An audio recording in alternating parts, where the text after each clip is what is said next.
So finally एक और opportunity आपके लिए, government job assistant manager grade A in IIFCL में सबसे पहला जो हमें चाहिए वो कि सैलरी कितना मिलता है।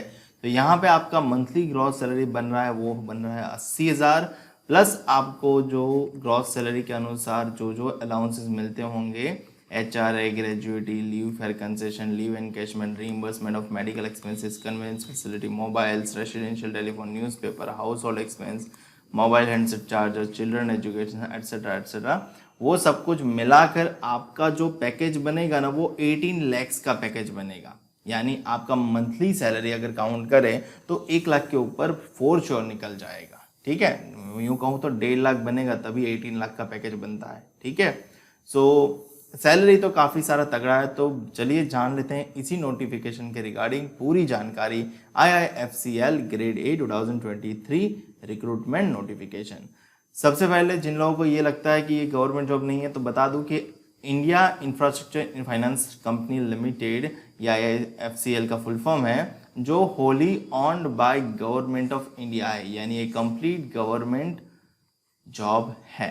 ठीक है, बाकी सर आप पढ़ना चाहो तो पढ़ सकते हो। टोटल वैकेंसी की बात करें तो यहाँ पे टोटल वैकेंसी 26 देखने को मिलती है, और बाइफर्केशन देखोगे तो जनरल कैटेगरी के लिए 8, SC कैटेगरी के लिए 4, ST के लिए 2, OBC के लिए 8 और EWS के लिए 4 वैकेंसी है।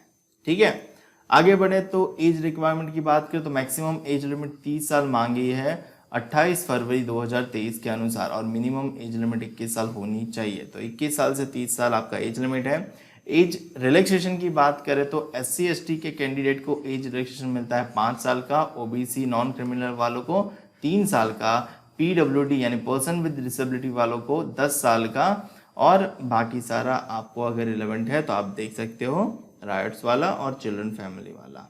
नेक्स्ट, मिनिमम एजुकेशनल क्वालिफिकेशन की बात करें तो यहाँ पे ग्रेड ए रेगुलर के लिए पोस्ट ग्रेजुएशन चाहिए इन एनी डिसिप्लिन, या फिर MBA चाहिए, या फिर पोस्ट ग्रेजुएट डिप्लोमा मैनेजमेंट चाहिए, या फिर LLB चाहिए, या फिर BA प्लस LLB चाहिए, या फिर CA चाहिए, या फिर यहाँ पे आता है हमारे काम की बात कि BTech होगा तो भी चलेगा या फिर BE होगा तो भी चलेगा। तो इन शॉर्ट अगर आपके पास बैचलर ऑफ टेक्निकल एजुकेशन है या फिर बैचलर ऑफ इंजीनियरिंग की डिग्री है तो आप इसके लिए आवेदन कर सकते हो। ऊपर वाला सब कुछ और में है, तो आपने BTech कर रखा है या BE कर रखा है तब भी आप एलिजिबल हो।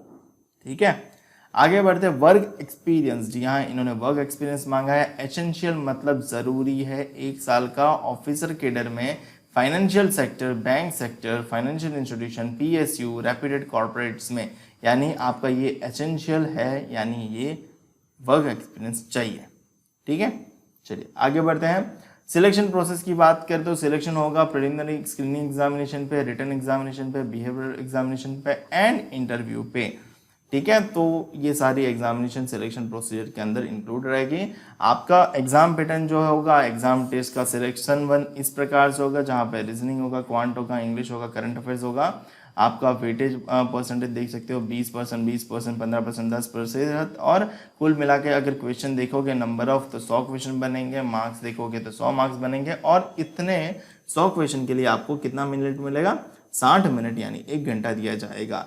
अब इसी में कंटिन्यू में सेक्शन 2 भी है, जो आपका डोमेन नॉलेज का टेस्ट रहेगा, ऑब्जेक्टिव पोर्शन रहेगा, 35 सवाल 50 सवाल 50 मार्क्स, 35% मार्क्स वो वेटेज है, और 60 मिनट का इसका भी समय मिलेगा। और ये डोमेन नॉलेज में क्या पूछा जाएगा यहाँ पे अच्छे से इन्होंने डिस्क्राइब किया है, आप देख सकते हो। आगे बात करें tentative list of centre of written examination, तो डिस्प्ले पे आप देख पा रहे होंगे कि आपका एग्जाम कौन सी नियर बाई सिटी में रहेगा। और इम्पोर्टेंट डेट्स की बात करें तो 11 मार्च से इसका रजिस्ट्रेशन शुरू हो रहा है और 2 अप्रैल तक लास्ट डेट है आपका रजिस्ट्रेशन करने का।